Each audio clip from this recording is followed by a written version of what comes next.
you know what's crazy, man? Like, I was like kind of scared. Like when I came in like the interview today, I was like, dude, like I don't have any chains. Like I have one Rolex, but like I wasn't about to wear it to the interview. Like, and I was just kind of nervous that like I wouldn't really fit like the image and stuff. But at the end of the day, it's like, you know, I can like I know for a fact that like I can spit bars. Like I can spit bars off the top. Like you know what I'm saying? So it's like if I pull up somewhere like to a studio and like they want to hear me rap, they want to hear me spit, like I'm gonna do it right there and like Young bass guy, and I'm bass with the Martians, Martians, Martians, Martians, Martian niggas, Martians, Martians. This is the Mars Files, powered by 1 AM Radio. It's your boy Mars 3 times, and today I'm here with LH. yo, what's up? It's your boy LH. I'm a local artist here from Miami, and you know I'm just out here trying to make waves.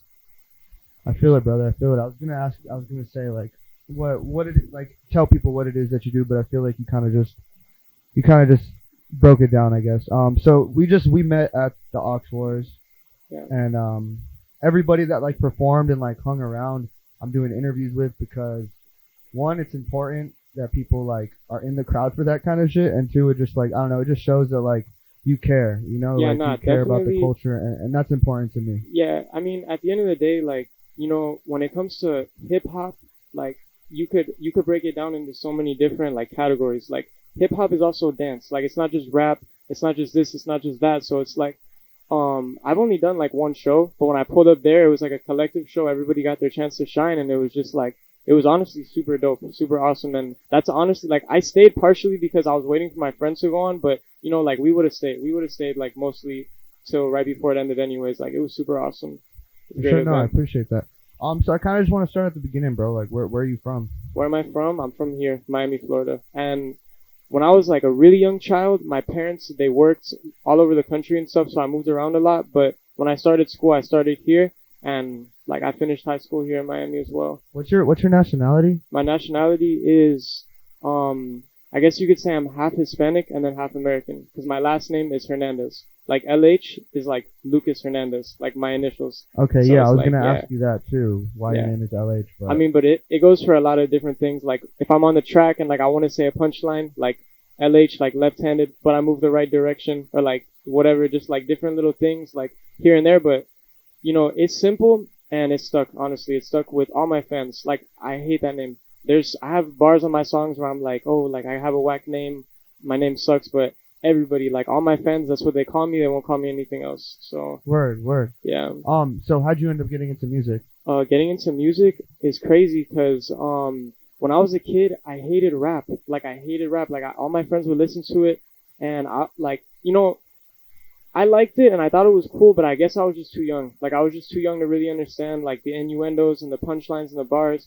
But I think by the time I was like 14 or 15, I just like I started listening to like Jay-Z and like Jeezy and like Lil Wayne and all these rappers. And me and my boys, like, we would just freestyle, like, write stuff, and then whatever. It was an on and off hobby for me all the way until I was 17, which is when I started really, really making music. And I'm 19 now, so it's been like a year and a half. And you know, whatever. I'm signed to an independent label now.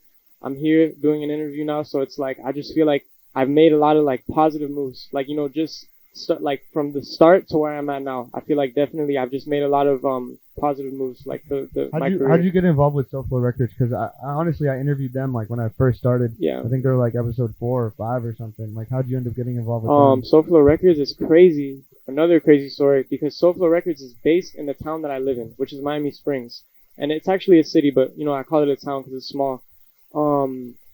I don't know. I guess like I was just writing songs and stuff, and I saw that SoFlo, like, you know, they were always a thing in my town, and I was always like, I'm never gonna join SoFlo. Like, I'm gonna be independent. Like, I don't need them. And I would go to my boy Brad, like his stage name Young W. I would go to him, and he would like I would pull up on him, and then he would record me in his studio for money, like 25, 50, sometimes even $100. And I just went literally maybe like 10 or 11 times just for like song after song after song. And eventually, they were just like, yo, like, you're the homie. Like, you're the homie. Like, you don't gotta pay us. You don't gotta do this. And if you want to come and perform with us, like this and that. And it all eventually led to them handing me the contract and being like, yo, like, do you want to be a part of the label? And I was like, sure, you know. But at the end of the day, you know, like, it is an independent label. So like we're not constricted like to just SoFlo Records. Like if a big commercial label wanted to come and sign one of our artists, like there would be a deal like being made. It's not like we're exclusive to just that label. But yeah, not mostly I got involved through my boy Brad. My boy Brad. So I mean, what was like the decision that like why did you end up like just signing so early to like such a like in reality it's like such a small label? Yeah, true. I signed early just because I knew that it would only benefit me. Honestly, like now like if I want to record like music, like I have multiple studios to choose from to record from like free of charge. We have a lot of equipment. We have thousands of dollars worth of equipment that like we just all use like and share it together. And at the end of the day, like I read the contract and I know what I'm obligated to do and I know like where my limits are at. So it's like I said, I'm just using it as a platform basically. And that's what we're all using it for. Cause like I said, like, if a big label wanted to come and like offer me a deal and it was like within the like grains of like what I accept and like what I'll like let somebody like take me for, then I would still be able to sign like onto that label like without any issue. So Do you like own your like iTunes and your Spotify account, or do they run that? no. I do everything. I do everything myself. Aside from engineering on most of my songs, I do everything myself. I do cover art, I do videos, I do everything. Like I write all my songs. I do all the visuals for all my songs. If there's a cover art that I need, like I do it myself. I'm also a graphic designer. So I believe that if I do something for profit, they take like 50%. They take like 50% of my profit, but at the end of the day, it's worth it because even though like there may be one artist bigger than the other, I definitely feel like they really helped me like realize like what's like what to do. Like they're like my mentors, basically, because they've been doing it way longer than me, for sure. They've been doing it way longer. How than long's me. the contract for? The contract 1 year. Oh, that's Just 1 it. year. Yeah.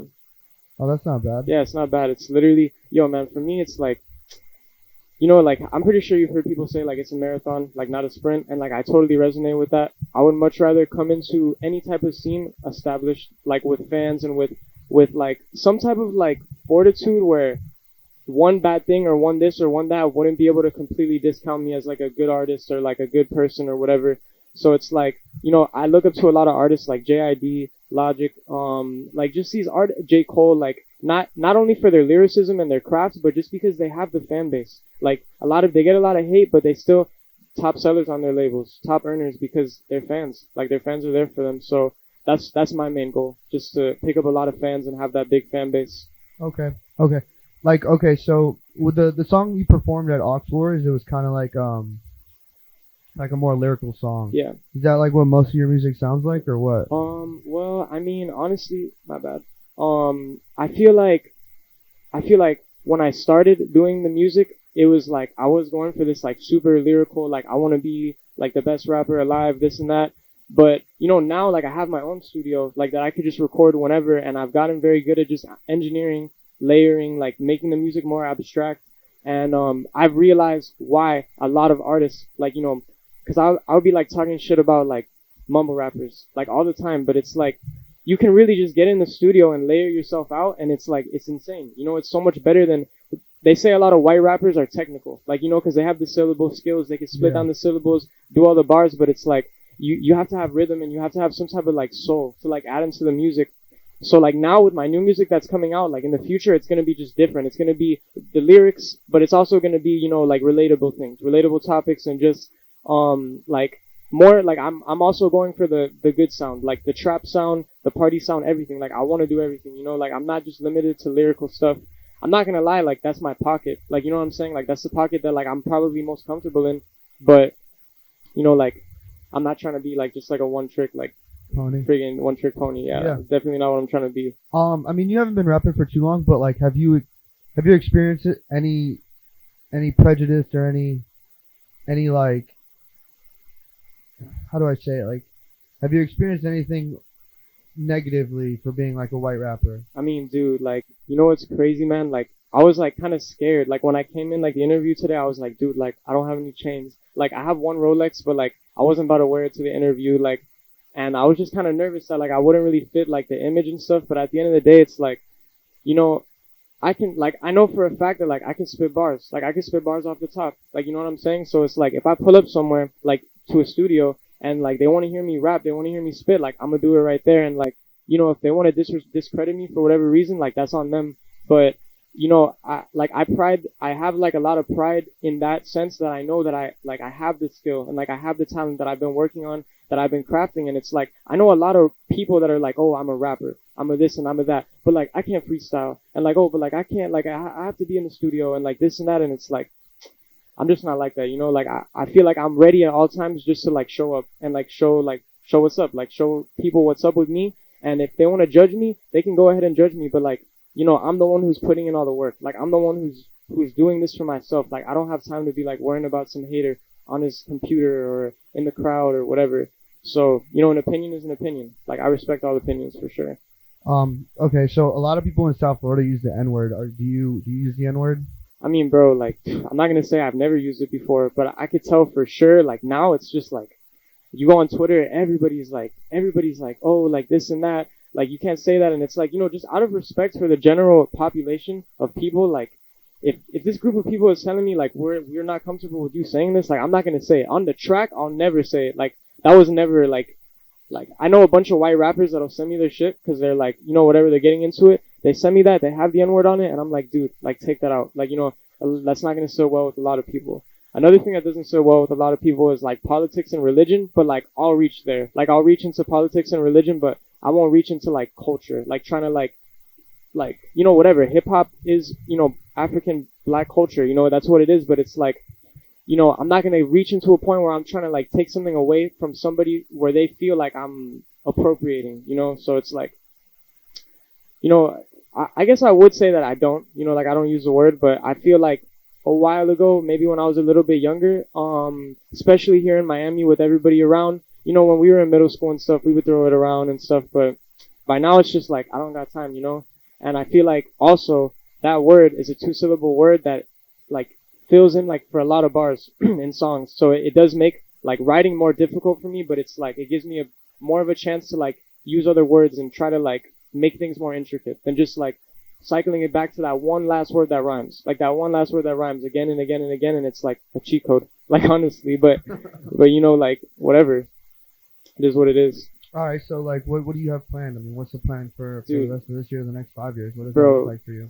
The plan is just to keep going up, man. Because straight up, like when I December of 2017, I was doubting myself so hard, and like I did in my first interview, but like with my boys, like we did an interview, like a SoFlo Records interview, and they were like, oh, like what are your goals for this year? And I was like, oh, like I want one track with 5K plays, and like I want like I want like this and I want that, and like I want all these things. And it's crazy because only 6 months in to this year, I've already completed all those things that I named. Like not my last song, but the song before is already about to hit 6K, like in like less than like 2 months. Like I'm gaining followers left and right, I'm getting supporters left and right, people hitting me up, and at the end of the day, it's not about the plays, it's not about the followers, it's about the interaction, and it's about like the impression, that you make on somebody. So like if they fuck with you, they're gonna fuck with you, and like not only as a person, but they're gonna wanna like support you and follow you, because it's just it's so relatable. Like you just see somebody doing something, and then you look at them and you're like, wow, like I can do that too. Like and like people like that shit, like they really do. And I feel like my goals are just to keep going up and at my own pace. At my own pace. Like I'm not trying to be on the cover of any magazines like this year or next year or whatever. But if it happens, like it's because I was working towards it. Definitely. What do you want people to take away from your music? What I want people to take away from my music is probably just like the feeling that I'm trying to express. Like whether it's a sad song, an uplifting song, or like philosophical song or whatever it is, like I just want them to feel the vibe that I'm trying to emit. And regardless if they hear all the lyrics or not, I just want them to have a good time. Like, like I've had people hit me up and tell me like, oh, I just listened to your new song and like it put a smile on my face, or like I just listened to this and it made me feel like that, and like that's literally like what I'm aiming for. So that's definitely like what I would want people to take away. And then also just take away like the time, like I feel like a lot of people, especially like in the media, you probably notice a lot of people are just like they drop something and then it's like, take it, I want the next thing, or like like I want this, I want that. And like I want some people to really realize how much time and effort it takes to make music, because it really does take a lot of time and effort. And it sucks when these artists put out songs that they put like their heart in, and then they're like, nah, like trash, like whack. And it's like, dude, like, do you even know like how many hours like it takes to do this, and like how much like skill it takes to like do stuff like this? So that's something that I wish people would take away just from listening to music in general. But I mean, yeah, that's like that would pretty much like be my answer to that question. Yeah. And then, what's the first song people should listen to? The If they first haven't heard song your music. that people should listen to from me is like, I would say probably my last song that I dropped called No Sleep. It's on SoundCloud right now, and I mean like I'm probably gonna get the lease so I can start putting more music out on like every platform, because right now I only have like one song out on everything. But you know, like these leases and these exclusives are like super expensive and stuff, and I think, you know, eventually I'm gonna go down the path of just like in-house producing only, like mostly. But yeah, No Sleep definitely, because it's very versatile. A lot of flows, a lot of lyrics, and like just a lot of rhythm. Honestly, a lot of rhythm, and I feel like a lot of people, like I feel like regardless of how many plays or likes it has, a lot of like most people have really enjoyed that song. Told me they enjoyed it for sure. For sure. And where can people find you at? People can find me at Lucas Armand 21 on Instagram and Twitter, which would be LucasArmand 21. And then on SoundCloud, just LH. I'm gonna be the third person there. I'm gonna be the third person on SoundCloud when you search it up. Is there other LHs? There's like a producer. His name is LH, like Prod by LH or something. But I'm trying to be the one and only. Honestly, I'm trying to be the one and only. You got any shout outs or anything else you want to say? Shout out to SoFlo Records. Shout out to Mars for sure. Thank you so much, man, for having me. Like, it really means a lot to me. You followed through with everything. You know, you were like, oh, I'm gonna give you my number, this and that. Man of your word, I really appreciate that. No problem, brother. Of course. Shout out to 1AM Radio. I've been following you guys. I've been seeing all the moves that you guys make, and honestly, like from way back in like 2014, 2015 on Dash Radio, like, you know, like I've seen you guys just blow up so hard, and it's awesome. So awesome. The collective is crazy. And you know, shout out my boy Bradley, and shout out my girlfriend who's behind the camera, Francis. All right, bro. Thank you for coming. All right, This is no the Mars problem, bro. Files. Peace.